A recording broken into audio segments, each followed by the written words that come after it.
नेर येथील कोहळा पुनर्वसन केंद्र येथे घटनेचे गाडे अभ्यासक प्राध्यापक ॲडव्होकेट मुकुंद खैरे यांना भारताचे संविधान नरेंद्र गद्रे यांच्याकडून भेट देण्यात आले। समता सामाजिक प्रबोधन विचार मंचाच्या वतीने दिनांक 6 डिसेंबर महापरिनिर्वाण दिनानिमित्त विनम्र अभिवादन कार्यक्रम आणि 26 नोव्हेंबर भारतीय संविधान सन्मान दिनाच्या पर्वावर प्राध्यापक ॲडव्होकेट मुकुंद खैरे यांच्या जाहीर व्याख्यानाचे कार्यक्रम आयोजित करण्यात आले। या कार्यक्रमाचे उद्घाटन मतीन भोसले यांच्या हस्ते करण्यात आले। नरेंद्र गद्रे कार्यक्रमाच्या अध्यक्षस्थानी होते। कार्यक्रमात ॲडव्होकेट मुकुंद खैरे, नरेंद्र गद्रे, ओबीसी सेवा संघ महाराष्ट्र राज्याच्या वतीने भारताचे संविधान बहाल करण्यात आले। त्यानंतर प्राध्यापक मुकुंद खैरे यांचे भारतीय संविधानावर दमदार असे व्याख्यान झाले। सेक्युलर स्टेट हा अत्यंत महत्त्वाचा विषय आहे।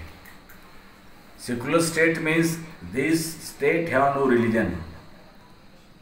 घटनेने अशा प्रकारे बेसिक स्ट्रक्चर स्पष्ट केलं असताना सुद्धा महाराष्ट्राचे राज्यपाल भगतसिंग कोश्यारी यांनी 13 ऑक्टोबरला महाराष्ट्राच्या मुख्यमंत्र्याला जे पत्र लिहिलेलं आहे त्या पत्रात त्यांनी असं म्हटलेलं आहे की महाराष्ट्राचे मुख्यमंत्री मंदिर उघडण्याबाबत जो विलंब करत आहे आणि यावरून ते सेक्युलर झाल्यात का, म्हणजे सेक्युलर झालात का हा जो प्रश्न राज्यपालांनी जो उपस्थित केला, तर हा राज्यपालाचा प्रश्न हा पूर्णतः अनकॉन्स्टिट्युशनल आहे, घटनेचा अवमान आहे।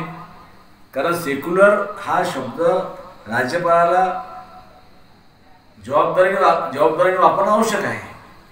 कारण घटनेप्रमाणे राज्यपाल हा सेक्युलर असला पाहिजे आणि मुख्यमंत्री सुद्धा सेक्युलर असला पाहिजे। आणि असं असताना समजा राज्यपाल सारख्या पदावर असलेल्या व्यक्तीने समजा सेक्युलर शब्दाची जर खिल्ली उडवत असेल तर घटनेचा अवमान झाला म्हणून जो prevention to insult of national honour act 1971 section 2 मध्ये जो प्रावधान आहे की देशामध्ये जे 3 हॉनर आहे त्यामध्ये नंबर 1 कॉन्स्टिट्यूशन आहे, नंबर 2 राष्ट्रगीत आहे, नंबर 3 राष्ट्रीय ध्वज आहे।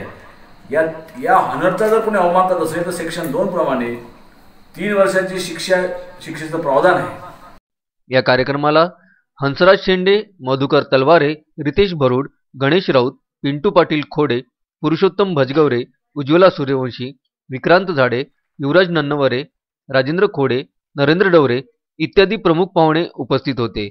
या कार्यक्रमाचे आयोजक संतोष सोंडवले यांनी केले तर प्रास्ताविक संघमित्रा माने यांनी केले। आभाराने कार्यक्रमाची सांगता झाली। नवनाथ दरोई, विदर्भ न्यूज, नेर।